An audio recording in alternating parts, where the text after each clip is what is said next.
Okay, so in this lesson, now we're going to add in a couple more notes, so it gives you a little bit more creativity in that little section. So again, we'll bring the camera down and we'll get started.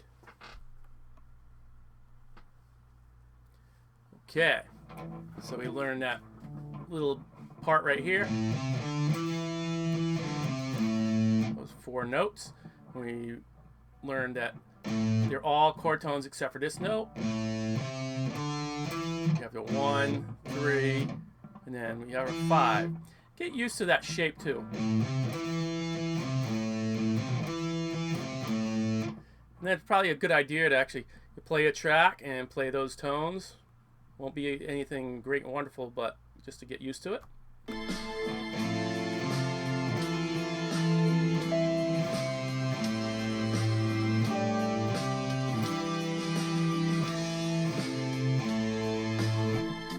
Back and forth, just kind of getting used to that.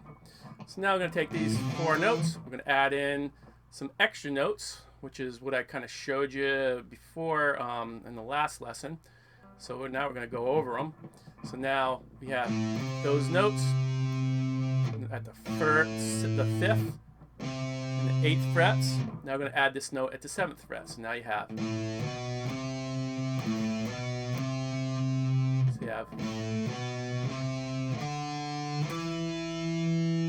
that note right there, and then what we're going to do is add in one here at the pinky.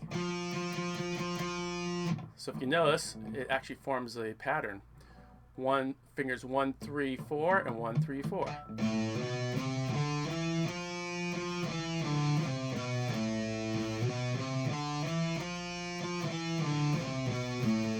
Arpeggio.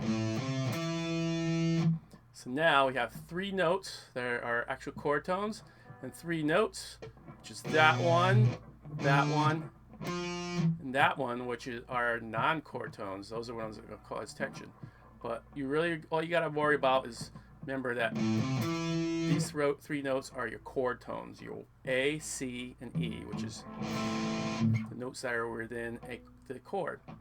So now you're gonna go ahead and then play the backing track, and what you're going to do is you're going to play chord tone to maybe play around to then land on a non-chord tone to build a little bit of tension, and then you're going to resolve it by going to a chord tone again. Doesn't matter which chord tone, the 1st, 3rd, or 5th. So the way I like to think about this is like a sentence. So I start in the beginning of the sentence on a chord tone,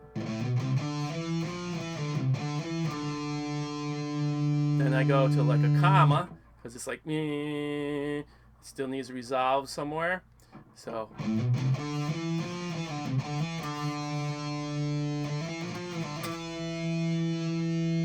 see, once I hit that tone, it kind of resolves it. That's because that's a chord tone.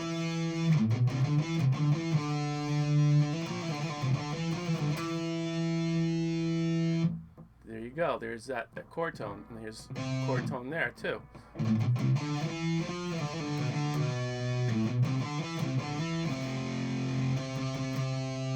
See how I landed on that tone, and that was like my comma. Comma. Then I want to put in the period. Here's my period. Another period. And you can put multiple commas in there if you want. You don't have to be really crazy with it, but you kind of think of it, yeah, just as beginning of a sentence, comma, and then, end of sentence.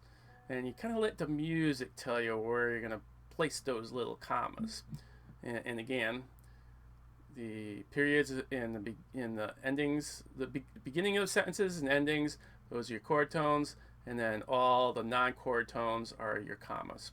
So let me show you how this works. You go ahead and put on the backing track. Comma, a little tension.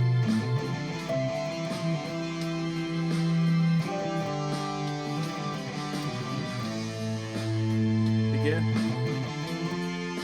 And comma. Period.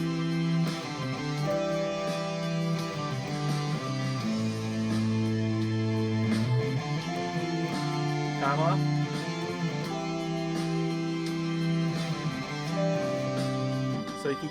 So you can go ahead and then throw in a couple of those chord tones right after another.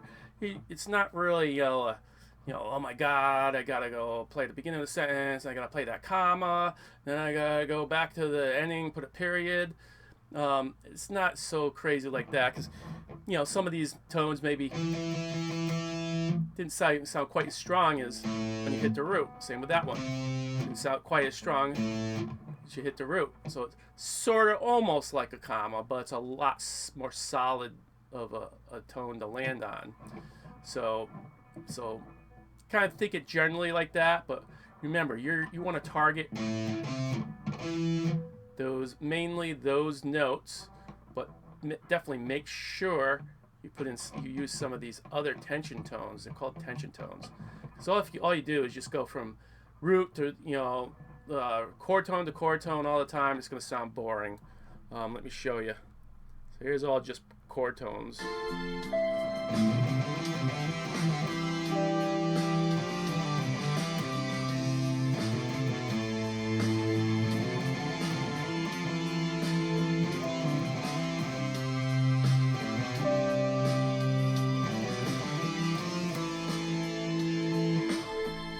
Sounds okay, but everything fits in really nicely.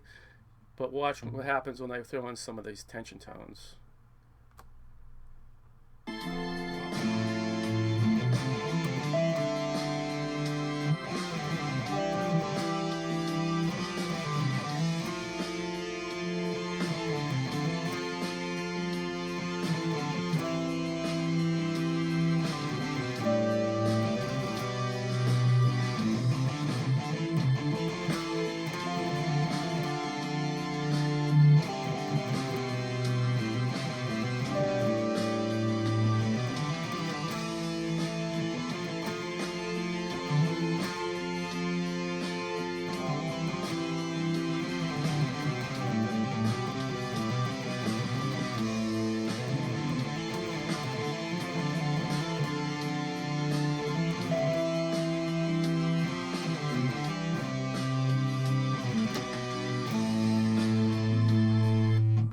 See that? So when you add it in, you